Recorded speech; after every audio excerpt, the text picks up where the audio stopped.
এর নামটা উঠাইলাম। দুনিয়ার কোনো ব্যক্তি এই বিপদ থেকে আমারে বাঁচাইতে পারে না, দুনিয়ার কোনো ব্যক্তি এই মুসিবত থেকে আমাকে বাঁচাইতে পারে না। মাছের পেটে যাইয়াও ইউনুস নবী আমার মাওলারে ভুলে যায় না।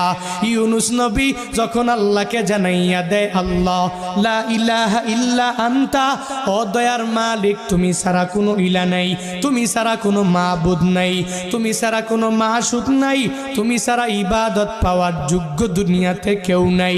যখন ও ইউনুস নবী আমার ওই মাছের পেটের মধ্যে সিজদার মধ্যে পড়িয়া আল্লাহকে পুত পবিত্র বলে, আল্লাহ ছাড়া মাবুদ নাই এই বলে যখনই ঘোষণা দিয়া দেয় আর নিজের ব্যাপারে আল্লাহর দরবারে জানাইয়া দেয়, ও মালিক আমার ঠিক হয় নাই, নিজের